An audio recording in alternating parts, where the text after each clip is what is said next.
கிரிக்கெட்ல யார்கிட்ட வேணா வம்பிழுக்கலாம், ஆனா நம்ம தலைவர் விராட் கோலி கிட்ட மட்டும் வச்சுக்கவே கூடாது. அதுக்கு உதாரணமான சம்பவம் தான் இது. வெஸ்ட் இண்டீஸ்ல கெஸ்ரிக் வில்லியம்ஸ் அப்படிங்கிற ஒரு ஃபாஸ்ட் பவுலர் இருந்தாரு. இவருடைய சிக்னேச்சர் செலிப்ரேஷன் ஸ்டைலே ஒருத்தருடைய விக்கெட்ட தூக்கிட்டாருன்னு சொன்னா அதுக்கப்புறம் இதாப்பா உன்னுடைய விக்கெட்ட தூக்கிட்டா அப்படின்னு சொல்லிட்டு நோட் புக்ல எழுதுற மாதிரி ஒரு செலிப்ரேஷன் பண்ணுவாரு. இவர் வாழ்நாள்ல பண்ண மிகப்பெரிய தவறு அந்த செலிப்ரேஷனை நம்ம தலைவர் விராட் கோலி கிட்ட பண்ணதான். 2017 India tour of West Indies T20 மேட்ச்ல 39 ரன் இருந்தப்போ விராட் கோலியோட விக்கெட் கெஸ்ரிக் வில்லியம்ஸ் தூக்குவாரு. தூக்கிய உடனே நோட் புக் செலிப்ரேஷன் பண்ணி நீ எல்லாம் எனக்கு ஒரு ஆளே இல்ல அப்படிங்கிற மாதிரி காமிச்சிருப்பாரு.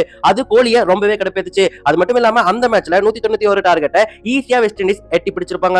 இதுவுமே கோலிக்கு மிகப்பெரிய அவமானமா இருந்துச்சு. இதுக்கு எல்லாத்துக்கும் பழி தீர்க்கும் விதமா 2019 ஆண்டு வெஸ்ட் இண்டீஸ் இந்தியாவுக்கு டூர் வந்திருந்தாங்க. இந்தியா 208 அப்படிங்கிற மிகப்பெரிய டார்கெட்டை சேஸ் பண்ணிட்டு இருந்தப்போ நம்ம சேஸ் மாஸ்டர் வெஸ்ட் இண்டீஸை டார்கெட் பண்ணி பேய் ஆட்டம் ஆடிட்டு இருந்தாரு.